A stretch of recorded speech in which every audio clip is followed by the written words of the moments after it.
आपण पडद्याच्या मागच्या कलाकारचे बघूया. खूपच पार्सल आहे, तुम्ही करू शकता ते. खूपच पार्सल आहे म्हणून नेहमी आमचे पॅकिंग जो प्लेस आहे, स्टेशन आहे तो वेगळा आहे, उभं राहून करतात. पण आज इतका सारा ऑर्डर्स आहे, मी त्यांना सजेस्ट केले की उभं राहून किती वेळ करणार, असं स्टूल मध्ये बसून करा म्हणून ते ऍक्सेप्ट केले पडद्याच्या मागच्या कलाकार. आणि त्यांना आज तुमच्या समोर पण मी घेऊन आले. नेहमी म्हणा यांचा आवाजच तुम्ही ऐकलेला असणार आहे. माझे मिस्टर आहे, बेटर ऑफ आहे.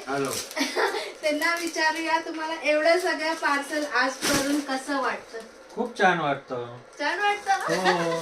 आणि रोज असं पार्सल मिळालं की काय करणार. हो चालेल ना, खूप खूप छान लागतं. छान लागतं. चालेल, असंच मी प्रयत्न करत राहू आणि असंच ह्याच्यापेक्षा दुप्पट आपला ऑर्डर मिळणार आहे, माझं पूर्ण गॅरंटी आहे. हो की नाही. सो हे त्या पण रेडी आहे, मी पण मेहनत करायला रेडी आहे आणि तुम्ही पण ऑर्डर द्यायला रेडी आहे. मग काय, आम्हाला काहीच प्रॉब्लेम नाही. आम्ही पूर्ण असा हॉलच भरून टाकू पार्सलनी. Thank you so much.